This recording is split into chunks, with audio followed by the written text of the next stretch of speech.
नमस्कार दोस्तों, मैं आपका समीर सर अपने YouTube चैनल पर आप सबका बहुत बहुत स्वागत करता हूं। एग्ज़ाम नज़दीक है और मैंने आपसे कहा था कि एग्ज़ाम नज़दीक आते ही 2 या 3 वीडियो में मैं करंट अफेयर कवर कराऊंगा। तो आज के इस वीडियो में मैं लगभग उन तमाम करंट अफेयर्स क्वेश्चन को कवर करने का प्रयास करूंगा जो एग्ज़ाम में पूछा जाएगा या पूछा जाता है। तो चाहे एनएस चयन सेवा आयोग हो, चाहे कोई और आयोग हो, यूपी पीसीएस का आयोग हो, तो वहाँ सब ये सारे सवाल मैक्सिमम बनते ही आए हैं। इसलिए मैं ये कहूँगा कि इस वीडियो में मैं बहुत सारी चीज़ों को कवर कर दूँगा और मान लीजिए अगर कुछ थोड़ा बहुत बचता है तो एक आध वीडियो और बना के एग्ज़ाम से पहले आपको उपलब्ध करा दूँगा।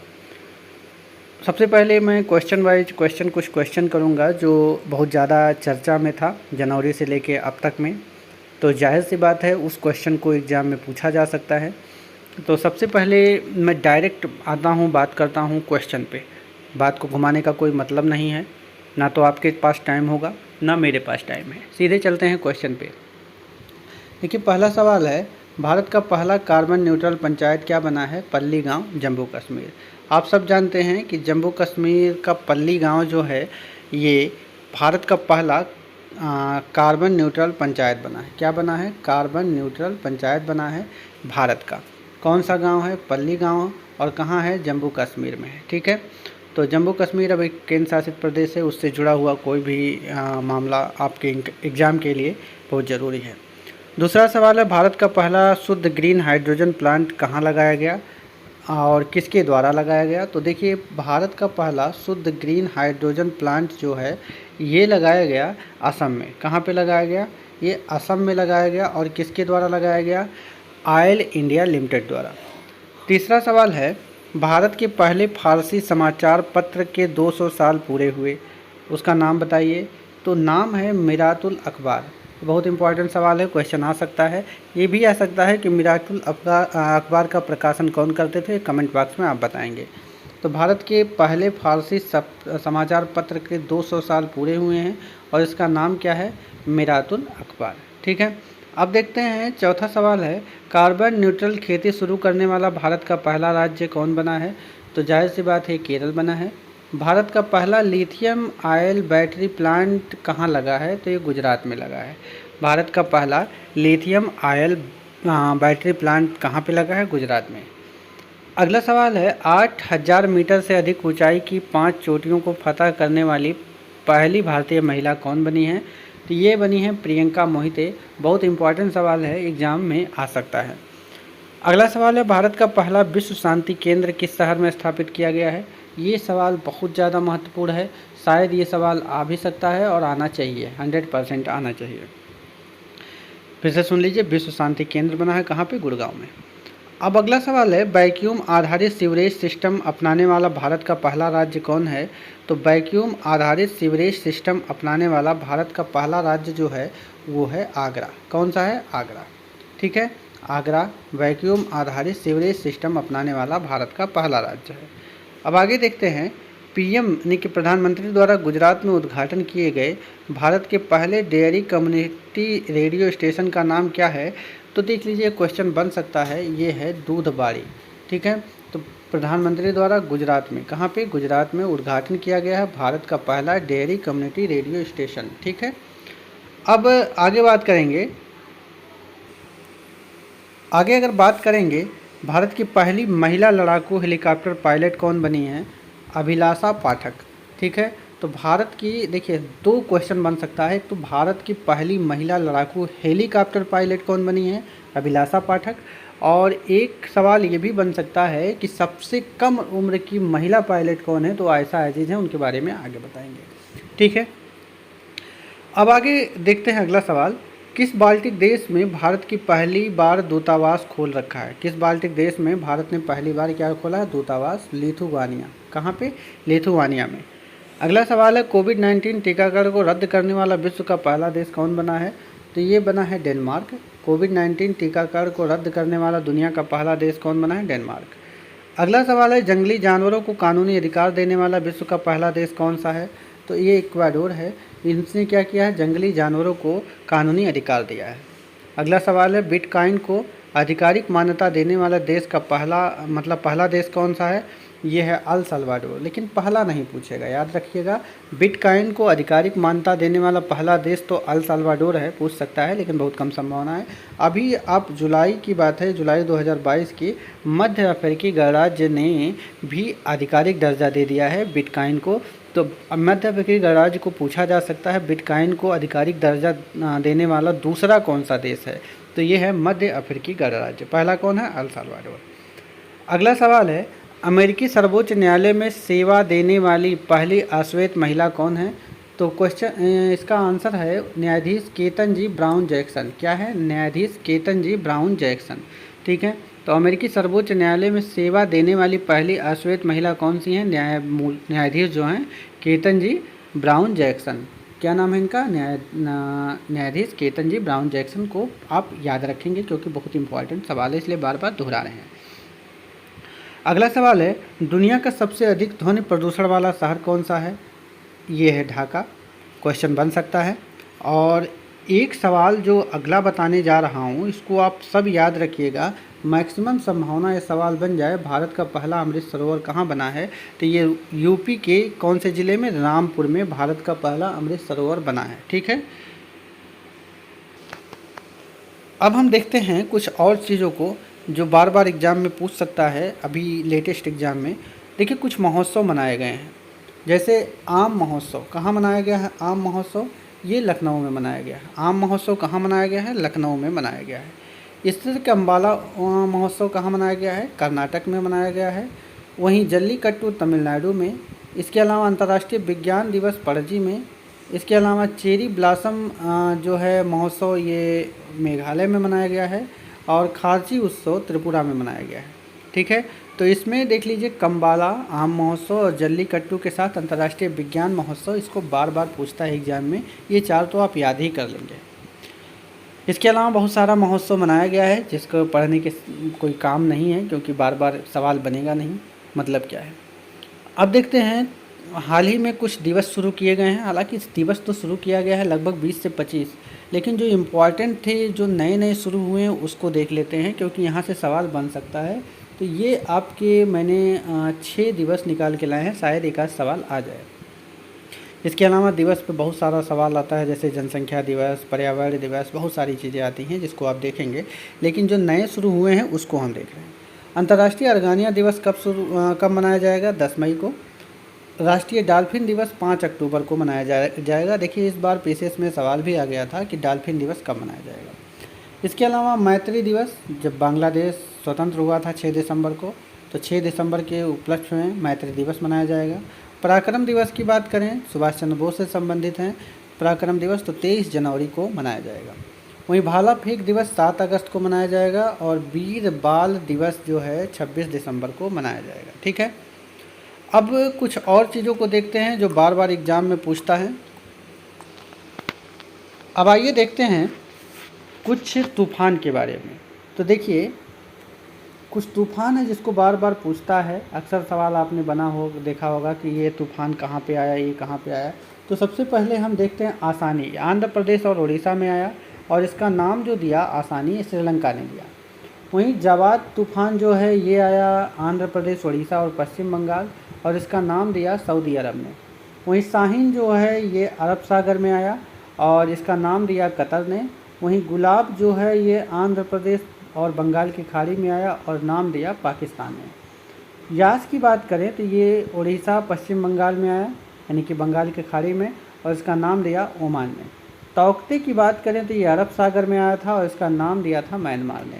तो याद रखिएगा, तौकते और शाहीन अरब सागर में आया, बाकी आसानी हुआ, जावाद हुआ, गुलाब हुआ और यास हुआ, ये बंगाल की खाड़ी में आया। अब हम बजट के बारे में बात करेंगे। भाई बजट क्या है? बजट के बारे में तो देखिए इस बार के बजट को अमृतकाल का बजट कहा गया। क्या कहा गया? अमृतकाल का बजट। शायद यही सवाल बन जाए।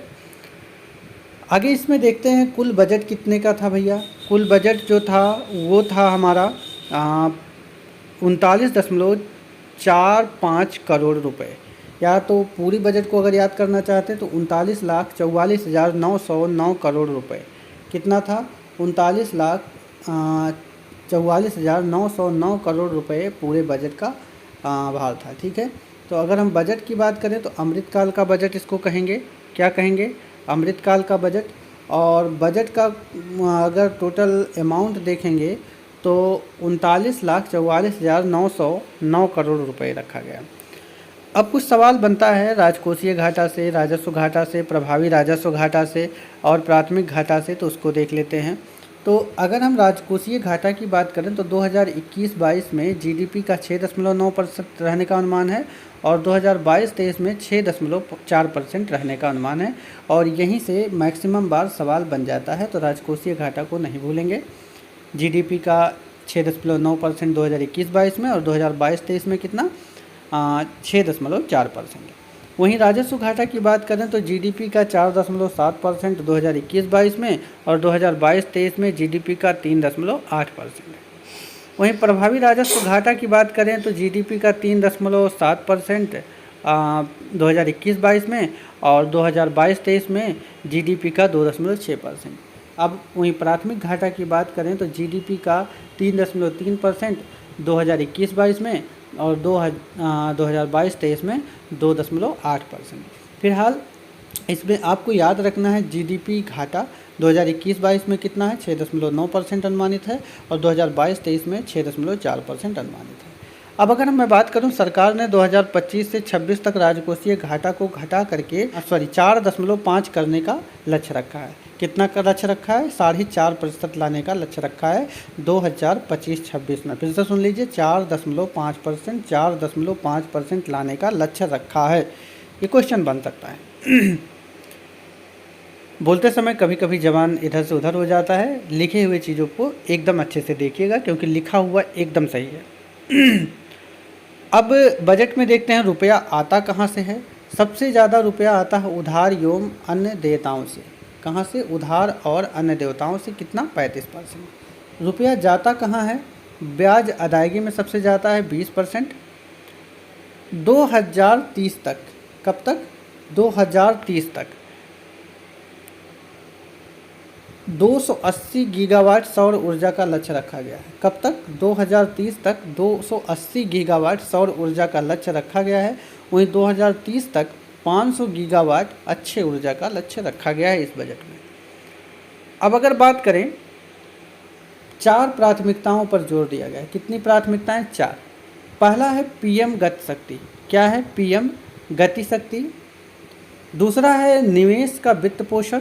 तीसरा है समावेशी विकास और चौथा है उत्पादकता में वृद्धि एवं निवेश, उदीयमान अवसर, ऊर्जा परिवर्तन और जलवायु कार्य योजना। तो पहला क्या है? पीएम गति शक्ति, आपको याद रहेगा। निवेश का वित्त पोषण भी याद रहेगा। समावेशी विकास की बात कर रहे हैं वो भी याद रहेगा।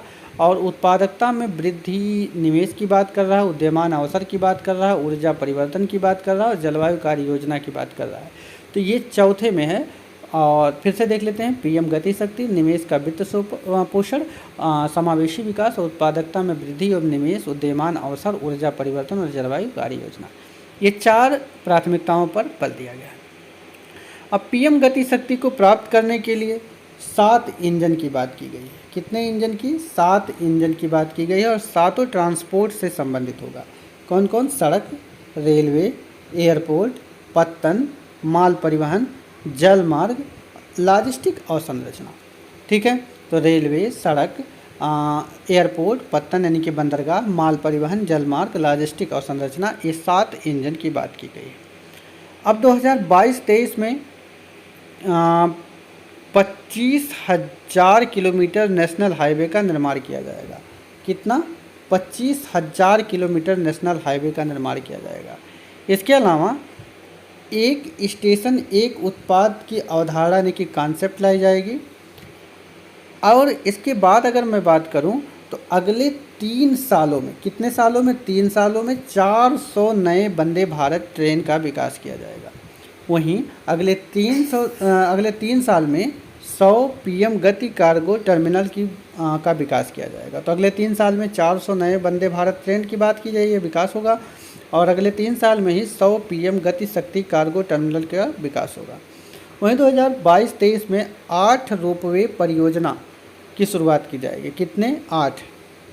ठीक है। और इनकी लंबाई होगी 60 किलोमीटर।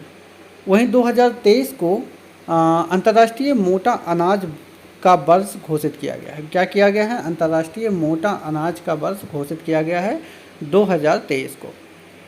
इसके अलावा इस बजट में किसान ड्रोन शुरू करने की बात की गई है। वहीं गंगा के दोनों तरफ मतलब तट के 5 किलोमीटर तक रसायन मुक्त खेती की बात की गई है। 5 नदी लिंक परियोजनाओं की बात की गई है। पहला है दमन गंगा पिंजाल, दूसरा है पार तापी नर्मदा, तीसरा है गोदावरी कृष्णा, चौथा है कृष्णा पेन्नार और पांचवा है पेन्नार कावेरी। फिर से देख लीजिए, दमन गंगा पिंजाल, पार तापी नर्मदा, गोदावरी कृष्णा, कृष्णा पेन्नार और पेन्नार कावेरी को जोड़ने की बात की गई। 5 नदी लिंक परियोजना।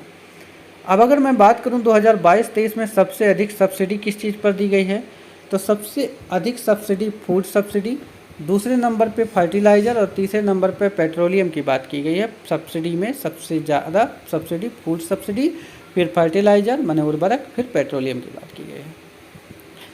अब अगर बात करें पीएमई विद्या योजना के तहत, किस योजना के तहत? पीएमई विद्या योजना के तहत 1 क्लास 1 टीवी चैनल को 12 टीवी चैनलों से बढ़ाकर कितने टीवी चैनलों तक कर दिया गया है? 200 टीवी चैनलों तक कर दिया गया है। इसके अलावा इस बजट में डिजिटल विश्वविद्यालय खोलने की बात की गई है, डिजिटल रुपया लाने की बात की गई है जो आरबीआई ला रहा है, अंतर्राष्ट्रीय मध्यस्थता केंद्र की बात की गई है। ठीक है। और अगर बात करें टॉप खर्च की, इस बजट में सबसे ज़्यादा खर्च किस पर हुआ? तो सबसे ज़्यादा खर्च हुआ मनरेगा पर 73,000 करोड़ रुपए, फिर पीएम किसान योजना पर 68,000 करोड़ रुपए, जल जीवन मिशन पर 60,000 करोड़ रुपए का खर्च पूरा हुआ।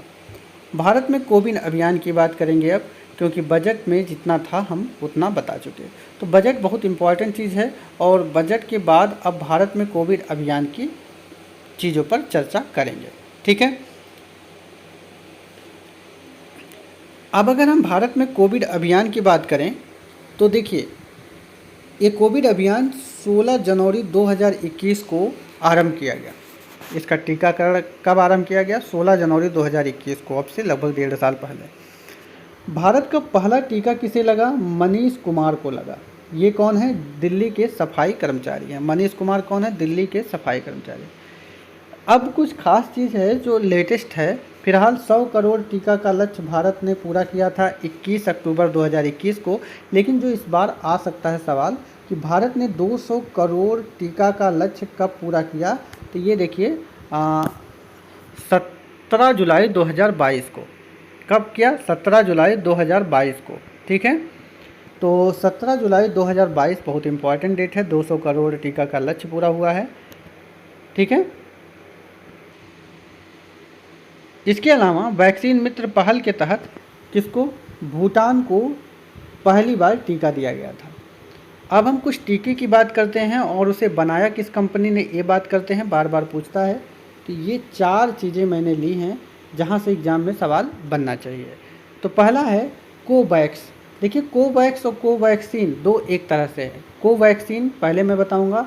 कोवैक्सीन को बनाया भारत बायोटेक ने और कोवैक्स को बनाया सीरम इंस्टीट्यूट ऑफ इंडिया ने। वहीं कोविशील्ड को भी बनाया सीरम इंस्टीट्यूट ऑफ इंडिया ने। तो कोवैक्सीन को भारत बायोटेक ने बनाया, कोविशील्ड को सीरम इंस्टीट्यूट ऑफ इंडिया ने बनाया, कोवैक्स को सीरम इंस्टीट्यूट ऑफ इंडिया ने बनाया और एक है कार्बोवैक्स, इसको बनाया बायोलॉजिकल इंजीनियरिंग लिमिटेड ने। तो 4 चीज़ है, आप देख लेंगे। Covaxin Bharat biotech, Covishield serum institute of India, Covax serum institute of India, Corbevax जो है इसको बायोलॉजिकल इंजीनियरिंग लिमिटेड। वहीं एक एनोवैक्स इसी बीच में है। एनोवैक्स क्या है? जानवरों के लिए टीका है कोविड का। और ड्रग्स की अगर मैं बात करूं, दवा की बात करूं, तो कोरोना की जो दवा है उसे 2D ऑक्सी डी ग्लूकोज नाम दिया गया है। इसको शॉर्ट में 2DG कहते हैं। और इसका विकास किया है रेड्डी लेबोरेटरीज हैदराबाद ने। रेड्डी लेबोरेटरीज लिमिटेड जो है हैदराबाद ने इसका विकास किया है 2DG का। ये क्या है? ड्रग्स है, दवा है। इसी तरह से कोरोना से संबंधित कुछ पहल भी था। हर घर दस्तक अभियान 3 नवंबर 2021 को शुरू किया गया था। इसमें हर घर पर जाकर मोबाइल टीमों द्वारा कोरोना का टीका लगाया जा रहा था। इसके अलावा हर घर दस्तक 2 अभियान की शुरुआत 1 जून 2022 को हुई है और इम्पॉर्टेंट हो जाता है कि आपके एग्ज़ाम में आ सकता है। और ये भी कोरोना के टीका लगाने से संबंधित है कि मोबाइल टीम जा कर के घर पर कोरोना का टीका लगाए। अब अगर मैं बात करूं 100% टीकाकरण दोनों डोज, देखिए एक डोज शहर, ये सारी बहुत सारी चीज़ें हैं, आपने पढ़ा होगा, लेकिन जो खास चीज़ है वो 2 पॉइंट मुझे मिला जो एग्ज़ाम में बन सकता है कि 100% टीकाकरण दोनों डोज को देने वाला यूनियन टेरिटरी मतलब संघ शासित प्रदेश कौन है, तो अंडमान निकोबार द्वीप है। वहीं 100% टीकाकरण दोनों डोज को देने वाला पहला राज्य कौन बना है, तो हिमाचल प्रदेश बना है। ठीक है, इसके अलावा जहां वोट वहां वैक्सीन प्रोग्राम को चलाया था दिल्ली सरकार ने। किसने चलाया था? दिल्ली सरकार ने। अब कुछ और चीज़ों को देखते हैं जो इम्पॉर्टेंट है कोरोना के बाद। देखिए ऑपरेशन गंगा, आपने अभी लेटेस्ट सुना होगा, ऑपरेशन गंगा, ऑपरेशन देवी शक्ति, ऑपरेशन समुद्र सेतु, ऑपरेशन सरदावा, ये मैं 4 ऑपरेशन के बारे में बताऊंगा और मैक्सिमम संभावना है कि आपके एग्ज़ाम में एक आ जाना चाहिए। देखिए ऑपरेशन गंगा आप भी जानते होंगे, जब रसिया यानी कि रूस ने यूक्रेन पर आक्रमण कर दिया, अभी भी चल रहा है वार, न्यूक्लियर वार में बदल चुका है वो, बहुत सारी वेपन्स यूज हो चुके हैं, बहुत सारे शहर तबाह हो चुके हैं। तो ऑपरेशन गंगा की अगर मैं बात करूं तो यूक्रेन से जो भारतीय छात्र थे या भारतीय लोग थे उनको वापस लाने की पहल थी। अब ऑपरेशन देवी शक्ति की बात करूं तो ये अफ़गानिस्तान में जब तालिबान संकट आया था तो आप लोगों ने देखा होगा कि ऑपरेशन देवी शक्ति के तहत भारतीय लोगों को अफ़गानिस्तान से भारत वापस लाया गया था। अब ऑपरेशन समुद्र सेतु की बात करें तो मालदीव से भारतीयों को वापस लाया गया था जब मालदीव संकट आया था। वहीं ऑपरेशन समुद्र सेतु 2 की बात करें, यहाँ पर ऑपरेशन समुद्र सेतु 2 की बात करें तो जब कोरोना काल में ऑक्सीजन की कमी हुई थी तो ऑक्सीजन सप्लाई के लिए इसको चलाया गया था। वहीं ऑपरेशन सर्द हवा राजस्थान बॉर्डर पे चलाया गया बीएसएफ द्वारा। ठीक है, और इसी के अलावा एक और है ऑपरेशन गर्म हवा, वो भी बीएसएफ चलाती है, लेकिन अभी सर्द हवा जो है ऑपरेशन सर्द हवा राजस्थान बॉर्डर मतलब जो पाकिस्तान का बॉर्डर लगता है वहाँ ये ज्वाइंट एक्सरसाइज था सेना का। ठीक है, अब हम आते हैं वन रिपोर्ट पे। तो देखिए 17वीं वन रिपोर्ट की मैं बात करूं तो 17वीं वन रिपोर्ट 2021 है, ये अभी लेटेस्ट आया है। देखिए पूछता कौन सा सवाल है, ये जो मैं घेर रहा हूँ देख लीजिए, इसको बार बार पूछता है। हालांकि क्षेत्रफल भी मैं बता दे रहा हूँ। तो अगर बनावरण इनकी फॉरेस्ट की बात करें, फॉरेस्ट कवर कितना है तो 7,13,789 वर्ग किलोमीटर है और ये पूरे भारत के भौगोलिक क्षेत्र का 21 दशमलव कितना है 71% इसको बार बार पूछता है। हालांकि पूरे भारत के इकोलॉजी को सही करने के लिए, इकोसिस्टम को सही करने के लिए 33% वन आवश्यक है, ऐसा वन नीति में कहा गया है। लेकिन अभी जो है भारत में वनावरण जो है 21.71% है। क्षेत्रफल में देखा जाए तो 7,13,789 वर्ग किलोमीटर। वहीं वृक्षावरण की बात करें तो 95,748 वर्ग किलोमीटर है और इसको परसेंटेज में कन्वर्ट किया जाए तो भारत का 2.91% है। और अगर वनावरण और वृक्षावरण बोथ दोनों को कर दिया जाए तो ये होता है 8,09,537 वर्ग किलोमीटर और ये भारत के कुल भौगोलिक क्षेत्र का 24.62% है। ठीक है, अब इसके अलावा पिछली रिपोर्ट की बात करें तो 2019 में जो वन रिपोर्ट आया था उसकी तुलना में 0.22% वन की वृद्धि हुई है, मतलब 0.22% की वृद्धि हुई है वन रिपोर्ट में। ठीक है, सबसे अधिक वन कहाँ पे है भाई? सबसे अधिक वन मध्य प्रदेश में है और सबसे कम वन हरियाणा में है क्षेत्रफल में। ठीक है, सबसे अधिक कहाँ है? मध्य प्रदेश में, सबसे कम हरियाणा में।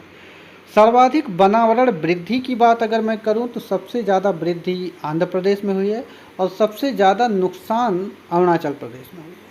वहीं अगर हम प्रतिशत में देखें कि वन सबसे ज़्यादा कहाँ है तो प्रतिशत में मिजोरम में सबसे ज़्यादा है और वहीं प्रतिशत में सबसे ज़्यादा यूनियन टेरिटरी की बात करें तो लक्षद्वीप में है। अगर बहुत घने वन की बात करें तो सबसे ज़्यादा अरुणाचल प्रदेश में है, और मध्यम घने वन की बात करें तो मध्य प्रदेश में है। खुले वन की बात करें तो ये भी ओपन फॉरेस्ट भी मध्य प्रदेश में है। अब मैं मैंग्रोव की बात कर रहा हूँ। भारत में कुल 4,992 वर्ग किलोमीटर मैंग्रोव क्षेत्र है, जो पूरे भारत का 0.15% है, और मैंग्रोव में 17 वर्ग किलोमीटर की वृद्धि हुई है। ठीक है। सबसे अधिक मैंग्रोव कहाँ पे है?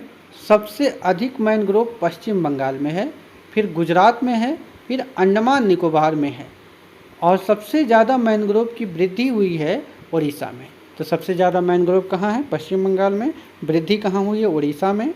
वहीं गुजरात दूसरे नंबर पे है मैंग्रोव क्षेत्र में। ठीक है। मैंग्रोव पूरे भारत के कितने % क्षेत्रफल भाग पर है? 0.15%। State of the world forest report 2022 आया है अभी। इसको जारी किया है FAO ने। ठीक है। 20 मिलियन हेक्टेयर वन नष्ट हो गए। कितने नष्ट हो गए? 420 मिलियन हेक्टेयर वन।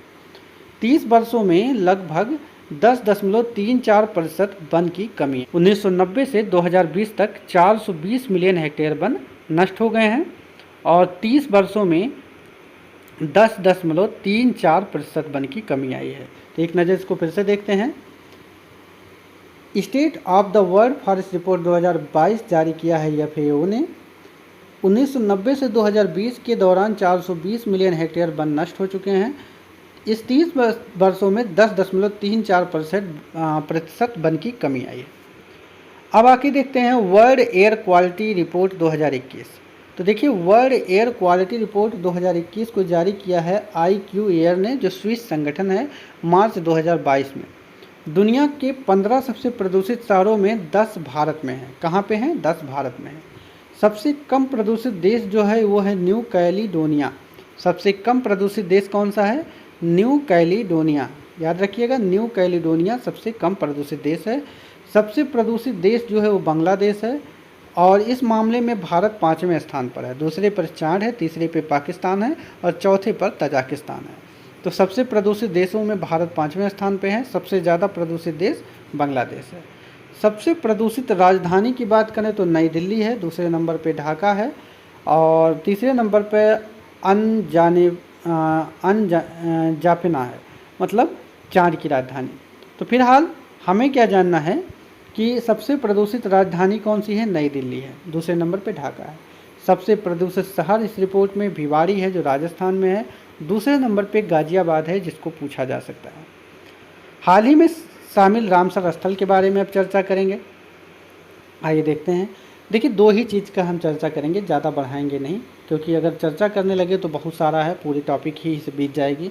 तो 48वां जो रामसर स्थल है वो है खिजड़िया वन्यजीव अभ्यारण्य, और खिजड़िया कहाँ पे है? ये है गुजरात में। वहीं 49वां जो है बखिरा है, और ये बखिरा कहाँ है? उत्तर प्रदेश में। ठीक है, बखिरा वन्यजीव अभ्यारण्य। अब भारत में तेंदुआ रिपोर्ट आया है भाई, इसके बारे में देख लेते हैं। भारत में कुल 12,852 तेंदुए हैं। मध्य प्रदेश में सबसे ज़्यादा 3421 तेंदुए हैं, और तेंदुओं की संख्या में 60% की वृद्धि हुई है 2014 से 18 के दौरान। अब हम बाघों की बात कर लेते हैं, जब तेंदुआ की किए हैं। भारत में कुल बाघ 2967 हैं।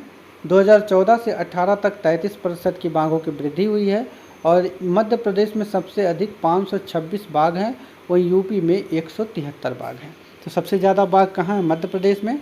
बाघों की संख्या कितनी? 2967, 2967, और 2014 से 18 में 33% की बाघों की वृद्धि हुई है। अब भारत के 3 नए टाइगर रिजर्व की बात हुई है। जब बाघों की बात हो रही है तो टाइगर रिजर्व देख लेते हैं। 3 नए हैं। कौन कौन? श्री विल्लुपुथूर मेघामलाई टाइगर रिजर्व जो है ये है तमिलनाडु में। ठीक है, श्री विल्लुपुथूर मेघामलाई टाइगर रिजर्व कहाँ है? तमिलनाडु में, 51 नंबर का है। रामगढ़ विषधारी वन्यजीव अभ्यारण्य ये 52 नंबर का है, और गुरु घासीदास राष्ट्रीय उद्यान ये छत्तीसगढ़ में है, ये 53 नंबर का है। अब हम देखते हैं COP 26 की। COP 26 का आयोजन कहाँ हुआ? ग्लासगो स्कॉटलैंड में हुआ। इसके अलावा ISA में शामिल होने वाले जो देश हैं 100वां देश बना है इजराइल, 101वां देश है अमेरिका और 107वां देश है हंगरी। बीच में और सारे भी हैं, श्रीलंका वगैरह भी हैं, लेकिन आईएसए में शामिल होने वाला 100वां देश है इजराइल और 101वां देश, आईएसए मतलब इंटरनेशनल सोलर अलायंस की बात कर रहे हैं, अंतर्राष्ट्रीय सौर संगठन की बात कर रहे हैं। 100वां देश इजराइल है, 101वां देश यूएसए है और 107वां देश हंगरी है। अभी हाल ही में चुनाव हुए हैं राज्यों में, तो यूपी में चुनाव हुआ है, ये 18वां जो है विधानसभा है और यूपी में जो विधानसभा सीट है 403 है। यूके यानी कि उत्तराखंड में 70 है, गोवा में 40 है और मणिपुर में 60 है। इसके अलावा पंजाब में भी चुनाव हुआ था, तो आपको कमेंट सेक्शन में बताना है कि पंजाब में विधानसभा सीट कितनी है, पंजाब में कितनी विधानसभा सीट है। ठीक है, इस तरह से अभी तक हमने इतनी सारी टॉपिक्स को देखा, चूँकि वीडियो बहुत लंबा हो रहा है और मैंने सोचा था 1-2 वीडियो में कंप्लीट कर दूंगा और जो कर भी दूंगा मैं, तो आधे चीज़ों को मैंने समाप्त किया है, आधा जो बचा है वो अगले वीडियो में मैं समाप्त कर दूंगा। मुश्किल से आधा घंटे का और लेक्चर अगर ले लूँगा तो आपका लगभग 6 महीने का इम्पॉर्टेंट करंट अफेयर समाप्त हो जाएगा, 6-7 महीने का। तो बहुत ही जल्द इसको अभी अपलोड करने जा रहा हूँ और कुछ देर बाद या 1-8 दिन बाद मैं एक वीडियो और अपलोड करूँगा जिसमें आपके सारे करंट अफेयर हो जाएंगे और यहीं से ज़्यादातर सवाल बनेगा।